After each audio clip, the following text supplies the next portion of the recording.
1990 நாங்கள் படித்த கம்ப்யூட்டர்ஸ் வந்து இன்னைக்கு இருக்கா அப்படின்னா கண்டிப்பாக இல்லை. கம்ப்யூட்டர் சயின்ஸுக்கு அடுத்தபடியாக இந்த கோர்ஸுக்கான நீட் மார்க்கெட்டில் நிறையா இருக்குது. கல்வி விகடன் நேயர்களுக்கு வணக்கம். நான் உங்கள் ஜீவா பேசிகிட்டு இருக்கிறேன். இப்போ நம்ம கூட இந்த கான்வர்சேஷனில் யார் இருக்கா அப்படின்னு சொல்லி பார்த்தீங்கன்னா ஏஎம் ஜெயின் காலேஜினுடைய டீன் ரம்யா வந்தா இருக்கிறாங்க. ஜென்சி அப்படின்ற கிட்ஸ் இப்போ 12th முடிச்சிருக்கிறாங்க அப்படின்ற சமயத்தில் அவங்களுக்கு ஏஐ பற்றி நிறைய விஷயங்கள் தெரியும். இப்போ வந்து அவங்க வீட்டில் பேரண்ட்ஸ்டே பேசுகிறத தாண்டி ChatGPT தான் அதிகமாக பேசிகிட்டு இருக்கிறாங்க. அவங்க ஏஐ வந்து எவ்வளோ ஈகராக சூஸ் பண்ணுறாங்க, அதை பற்றி சொல்லுங்க. எல்லாருக்குமே ஏஐ படிக்கணுங்கிற ஆர்வம் வந்துடுச்சு இப்போ. பட் அது எந்த லெவலுக்கான ஏஐ அப்படிங்கிறது தான் வந்து டிஃபர் ஆகுது. நான் வந்து வெறும் ஏஐனா என்னன்னே தெரியாமல் யூஸ் பண்ணுற லெவலில் நான் இருக்க போகிறேன்னா இருக்கலாம்.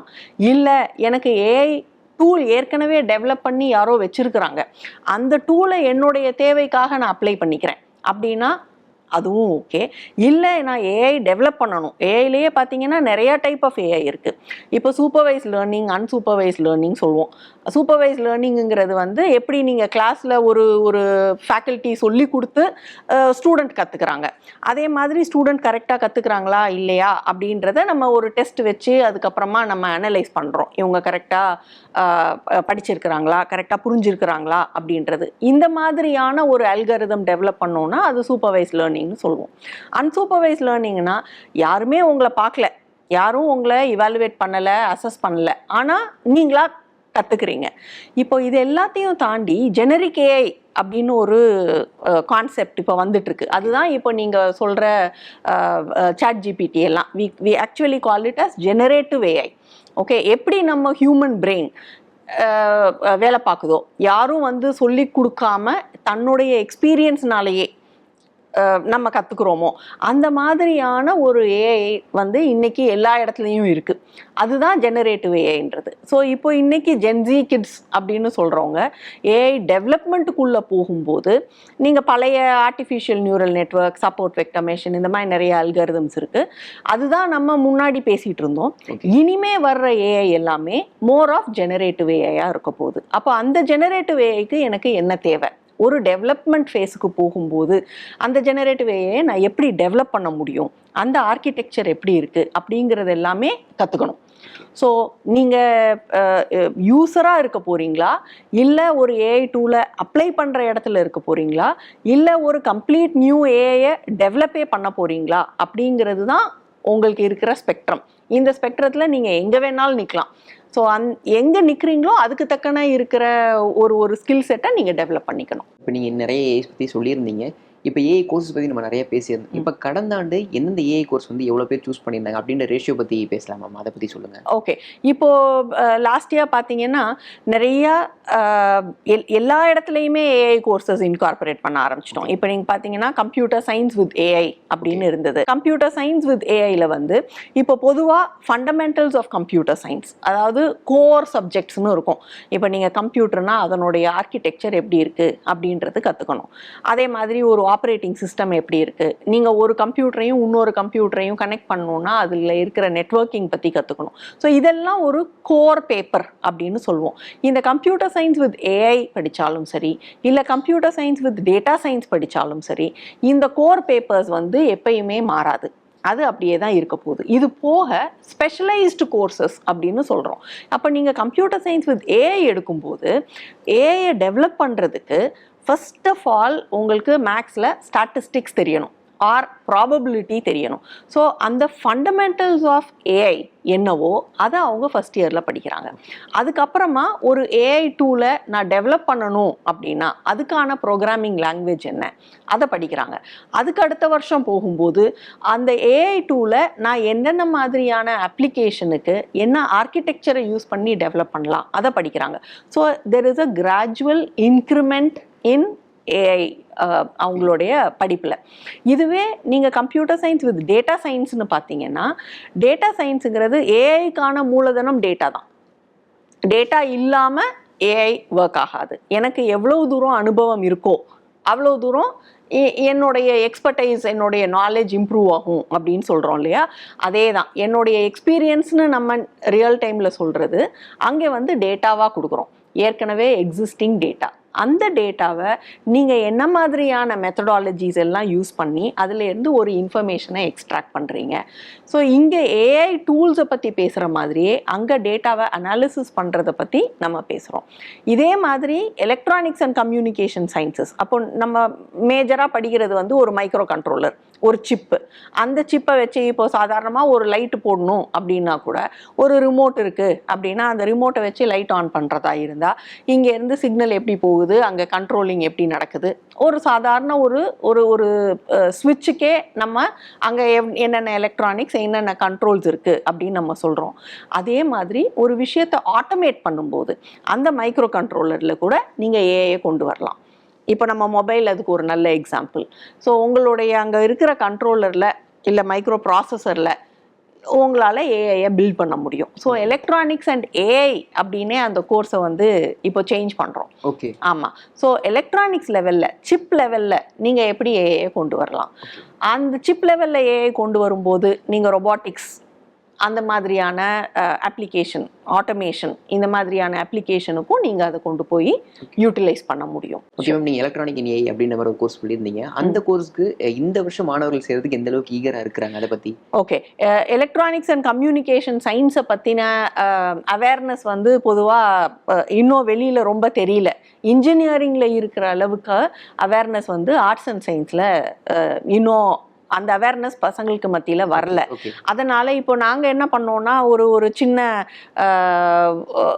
ஒரு ஸ்ட்ராட்டஜியாகவே நாங்கள் ஃபாலோ பண்ணோம். பசங்களுக்கு அவேர்னஸ் இல்லை அப்படின்னு சொன்னதுனால ஸ்டூடெண்ட்ஸ் அந்த அட்மிஷனுக்கு வர்றப்ப எங்களுடைய ஸ்டூடெண்ட்ஸ் டெவலப் பண்ண சின்ன சின்ன ப்ராஜெக்ட்ஸ், ஓகே, ஒரு சின்ன ரோபோட்டோ இல்லை ஒரு சின்ன ஒரு பிக்கிங் ரோபோட் மாதிரியான இருக்கிற ஒரு கிட்டையும் நாங்கள் வந்து அங்கே வச்சு அந்த ரோபோட் வந்து அங்கங்கே மூவ் பண்ணுச்சு. அப்போ அது மூவ் பண்ணுறதை பார்த்ததுக்கு அப்புறமா நிறைய பசங்க வந்து கேட்டாங்க, இது என்னது, இது எந்த கோர்ஸில் படிக்கலாம் அப்படின்னு சொல்லிட்டு.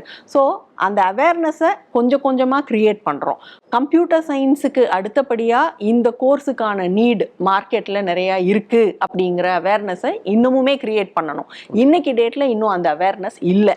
But it is as equivalent to what we study in engineering. இப்போ நம்ம பேசியிருந்தோம், என்னதான் இருந்தாலும் ஏஐ நிறைய பேர் க்ளோரிஃபை பண்ணி பேசியிருந்தாங்க. இருந்தாலும் ஏஐ கோர்ஸ் வந்து நம்ம இப்போ படிக்கிறோம், ஆனால் அது இன்னும் இப்போ என்லார்ஜாக இல்லை, ஃபியூச்சரில் தான் இன்னும் பெருசாக வளரும் அப்படின்ற மாதிரி சொல்கிறாங்க. ஸோ இப்போ நம்ம படித்து அது பெருசாக யூஸ்ஃபுல் இல்லை, ஃபியூச்சரில் தான் பெருசாக வளரும் அப்படின்ற மாதிரி ஒரு பாயிண்ட் சொல்கிறாங்க. இந்த பாயிண்ட் பற்றின உங்கள் கருத்து என்ன, உங்கள் பார்வை என்ன? எந்த ஸ்டடியாக இருந்தாலும் உங்களுக்கு fundamentals is mandatory. Okay okay, இப்போது கம்ப்யூட்டர் சயின்ஸ் வந்து லேட் 90s தான் உங்களுக்கு பாப்புலராகவே ஆச்சு. 1980s பார்த்தீங்கன்னா there was no computer science course. ஆனால் அப்போ 1990s வந்து கம்ப்யூட்டர் சயின்ஸ் வரும்போது யார் சொல்லி கொடுத்தாங்க? கம்ப்யூட்டர் சயின்ஸ் படிக்காதவங்க சொல்லி கொடுக்குறாங்க அப்படின்றது இல்லை. கம்ப்யூட்டர்ஸுக்கான ஃபண்டமெண்டல்ஸ் வந்து மேக்ஸ்லையும் லாஜிக்கல் திங்கிங்லையும் தான் இருக்குது. Mathematics is the mother of computers. அப்போது அங்கே மேக்ஸ் படித்தவங்க இனிஷியலாக கம்ப்யூட்டர்ஸ் சொல்லி கொடுத்தாங்க.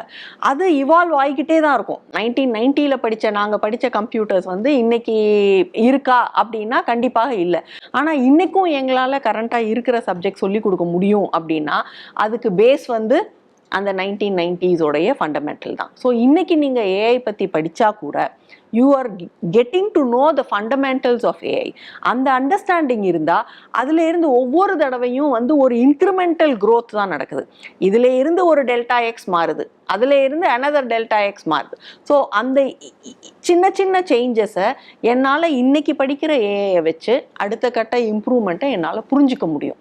ஆனால் நான் இன்னைக்கு படித்ததை வச்சே நான் 10 வருஷம் என்னால் இன்னமும் இந்த ஜாப் மார்க்கெட்டில் இருக்க முடியுமா அப்படின்னு கேட்டிங்கன்னா கண்டிப்பாக இருக்க முடியாது. நீங்கள் அந்தந்த சேஞ்சஸ் வரும்போது அது யாராக இருந்தாலும் அதை அப்டேட் பண்ணிக்கணும். அந்த அப்டேஷனுக்கு இன்னைக்கு நீங்கள் போடுற பேஸ்மெண்ட் வந்து வில் ஹெல்ப். இப்போ ஏஐ பற்றி பேசுகிறவங்க வந்து 2 செக்டராக இருக்கிறாங்க. ஃபர்ஸ்ட் வந்து ஏஐ வந்து எங்கள் ஃபீல்டுக்கு, அதாவது எங்கள் ஃபீல்டுன்னு குறிப்பிட்டு சொல்ல முடியாது, எல்லா ஃபீல்டுக்குமே ஒரு அச்சுறுத்தலாக வரும் அப்படின்ற மாதிரி ஒரு பக்கம் பேசிகிட்டு இருக்காங்க. இன்னொரு பக்கம் என்னன்னா ஏஐ கூட நம்ம கம்பீட் பண்ணும் போது தான் நம்மளோட கிரியேட்டிவிட்டி வந்து நம்ம வெளியே கொண்டு வர முடியும் அப்படின்ற மாதிரிலாம் பேசிகிட்டு இருக்கிறாங்க. இப்போ இந்த 2 இது இருக்குது. மாணவர்களோட பார்வை எப்படி இருக்குது? இப்போ எஜுகேஷன் செக்டருக்கு இது எந்த அளவுக்கு அச்சுறுத்தலாக வந்து அமையும் அப்படின்ற மாதிரி நீங்கள் நினைக்கிறீங்க? எஜுகேஷன் செக்டருக்கு இது பெரிய அச்சுறுத்தலாக நான் பார்க்கவே இல்லை. நிறைய லேர்னிங் இருக்கும், இன்னமும் நிறைய ஆப்ஷன்ஸ் இருக்கும் படிக்கிறதுக்கு அப்படின்னு தான் நான் பார்க்குறேன். ஸ்டூடெண்ட்ஸ் மத்தியிலையும் சரி, பப்ளிக் மத்தியிலையும் சரி, ஏஐ வந்தால் நிறையா பேருக்கு வேலை போயிடும் அந்த தாட் வந்து ரொம்ப வருஷமாவே இருக்கு. ஏஐ வந்த காலத்துல இருந்தே வந்து ஏஐ வந்ததுன்னா எல்லாமே சிஸ்டம் பார்த்துக்கும், நமக்கு வேலை இருக்காது. அது வந்து ஆக்சுவலா தப்பு. இப்போ நீங்க ஏஐ வந்தா கூட அதுக்கான ஜாப் மார்க்கெட் அப்படின்றது ஒன்று இருக்கும். எப்படி நீங்கள் இப்போ ஒரு மொபைல் வந்ததுக்கப்புறம் நிறைய பேர் வாட்ச் கட்டுறது இல்லை. மொபைல் வந்ததுக்கப்புறம் நார்மல் கேமரா இல்லாமல் போயிடுச்சு, போஸ்ட் லெட்டர்ஸ் எல்லாமே இல்லாமல் போயிடுச்சு. ஸோ ஒரு மொபைல்னால இத்தனை இண்டஸ்ட்ரீஸ் வந்து இல்லாமல் போயிடுச்சு அப்படின்னா எல்லாருக்கும் வாழ்வாதாரம் போயிடுச்சா அப்படின்ற ஒரு கொஷின் வந்ததுன்னா கண்டிப்பாக இல்லை. மொபைல் விற்கிறவங்க இருக்க தான் செஞ்சாங்க. மொபைல் மேனுஃபேக்சரிங் இண்டஸ்ட்ரீஸ் புதுசாக வரதான் ஆரம்பிச்சுது. மொபைல் ஸ்பேர்ஸ் விற்கிறவங்க தனியாக ஒரு செக்டர் வந்தது. மொபைல் சர்வீஸ் சென்டர்ஸ் வந்தது. மொபைலுக்கான அப்ளிகேஷன் டெவலப்மெண்ட்டுக்கு எக்கச்சக்கமான பேர் ஐடியில் ரெக்ரூட்மெண்ட் இருந்தது. ஸோ உங்களுக்கு தேவை வந்து இன்னைக்கு இந்த டெக்னாலஜி வந்ததுக்கு அப்புறமா அந்த டெக்னாலஜி ரிலவெண்ட்டாக ஒரு செட் ஆஃப் இண்டஸ்ட்ரீஸ் க்ரோ ஆகும். அதே தான் ஏஐக்கும் நடக்க போகுது.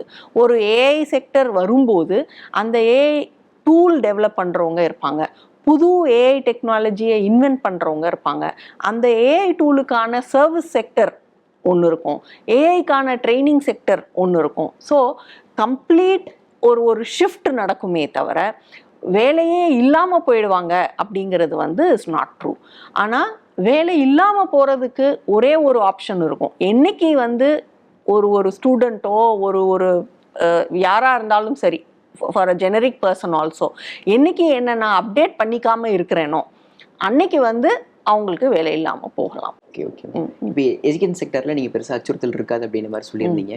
இப்போ டீச்சர்ஸ் கிளாஸ், இப்போ ஃபிசிக்கல் கிளாஸ் மாதிரி இருக்காது, ஏஐ வந்துச்சுன்னா ஃபிசிக்கல் கிளாஸ் அப்படின்ற ஒரு மெத்தடே இருக்காது, டீச்சிங் மெத்தட் மொத்தமாக இன்னும் ஸ்மார்ட்டராக மாறிடும் அப்படின்ற மாதிரிலாம் பேசிட்டு இருக்காங்க. இது ஒரு அச்சுறுத்தலாக வரும் அப்படின்ற மாதிரி நீங்கள் நினைக்கிறீங்களா? நீங்கள் அந்த அச்சுறுத்தல் வரும் அப்படின்றது வந்து பார்த்தீங்கன்னா ப்ரீ கோவிடே இந்த டிஸ்கஷன் எல்லாம் வந்துச்சு. இனிமே வந்து கிளாஸஸ் தேவைப்படாது, எல்லாமே ஆன்லைனில் பார்த்துக்கலாம் அப்படின்னு சொல்லிட்டு. But Covid dot as something. Okay, எல்லா இடத்துலையும் உலகம் முழுக்க பார்த்தீங்கன்னா எங்கேயுமே ஃபிசிக்கல் கிளாஸஸ் நடக்கலை, எல்லாமே ஆன்லைன் கிளாஸஸ் தான் நடந்தது. பட் அந்த ஆன்லைன் கிளாஸோடைய அவுட்கம் என்னங்கிறதையும் நாங்கள் ஒரு 2 வருஷத்துக்கு அப்புறம் பார்த்தோம். ஓகே, அந்த ஃபிசிக்கல் கிளாஸில் இருக்கிற ஒரு அட்டென்ஷன் ஆன்லைன் கிளாஸில் நடக்கவே இல்லை. ஓகே, அந்த அட்டென்ஷன் ஸ்பேன் அப்படிங்கிறது வந்து நீங்கள் ஃபிசிக்கலாக இங்கே உட்காந்து நான் பேசும்போது 1 மணி நேரம் மீட்டிங்னா கூட நம்மளால் அந்த அட்டென்ஷனை வந்து கொடுக்க முடியும். ஆனால் ஆன்லைனில் இதே மீட்டிங் நடந்ததுன்னா ஒரு 10 நிமிஷத்துக்கு அப்புறமா அந்த அட்டென்ஷன் வந்து ஆக்சுவலாக குறைஞ்சிடும். ஸோ ஃபிசிக்கல் லேர்னிங் அப்படிங்கிறது வந்து கண்டிப்பாக என்றைக்குமே நமக்கு தேவைப்படும். கம்ப்ளீட்டாக வந்து ஆன்லைனில் மாற்றுறது இல்லை, கம்ப்ளீட்டாக ஏஐயை யூஸ் பண்ணி ஒரு லேர்னிங் சிஸ்டமை கொண்டு வர்றது அப்படிங்கிறது வந்து will take a very long time. Or இந்த அளவுக்கு எஃபெக்டிவாக இருக்குமா அப்படிங்கிறது கூட என்னால் நம்ப முடியல. சில விஷயங்கள், சே ஃபார் எக்ஸாம்பிள் வீட்டில் குக்கிங், ஓகே, என்னதான் நீங்கள் மெஷின் போட்டு ஒரு ரொபாட்டிக் கிச்சன் கொண்டு வந்தால் கூட அந்த அம்மா கைப்பக்குவம் இல்லை அப்படின்னு சொல்லுவோம் இல்லையா. சில இடங்களில் அதே மாதிரி ஒரு ஹாஸ்பிட்டலில் இருக்கிற கேர், பேஷண்ட் கேர், என்னதான் நீங்கள் ஒரு ரோபோட்டை போட்டு அந்த பேஷண்ட்டை லிஃப்ட் பண்ணுறது இது அப்படின்னு சொன்னால் கூட அந்த care is given by a human. அந்த ஹியூமன் டச் வந்து சில ஃபீல்ட்ஸில் வந்து you cannot replace it with a machine. Okay, ரொம்ப தேங்க்ஸ். ரொம்ப பொறுமையாக ரொம்ப அழகாக பதில் சொல்லுங்க. நன்றி. தேங்க்யூ.